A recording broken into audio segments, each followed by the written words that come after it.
Deol, just picking up on that, and your character Kabir has a less black and white, a more conflicted relationship with the underground politics in the film. Your character, essentially joins this movement as an undercover police officer. We won't give too much away for those who haven't, such as yourself, who hasn't seen it.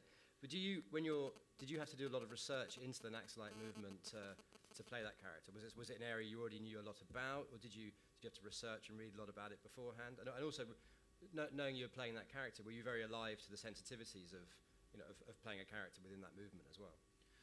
Well, it's been in the news for a long time, the whole Naxal issue, and you'll have reports of the border security forces being killed by them, or you'll have news of them being killed by the border security force. And it just takes you to pick up a paper or the Tehelka magazine or anything to find out even other individual players in this scene. So you have characters like Binayak Sen, who is a doctor who is, working with the tribals, and then he was arrested for being somewhat aiding the Naxal movement. You have characters like a Soni Suri, who's a tribal woman, who's a teacher, and really trying to strike a balance. And in a way, this is not her story, this film, but she's lived this in real life, where the cops would pick her up saying that she's an informant. Well, she works with the Naxals. Then the Naxals would pick her up after she'd be let go, and they'd say, well, you're obviously talking to the police.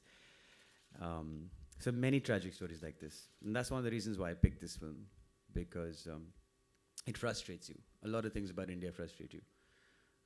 And here was a script that dealt with a contemporary issue, one that's not going to go away. And so with that background in mind, it was the ideal character for me to play, because it just angers you so much. I, at the end of the day, will obviously be reasonable in the way Arjun's character is in the film. Obviously, violence begets further violence, but as just a person, and any one of you, if you all read those stories, you would be angered by them. And so it was a real nice challenge to go there and then just sort of push that ideal forward. And because at one level we are, we do want to make the world a better place. And it's frustrating, and you can use that frustration for a character like this. Thank you.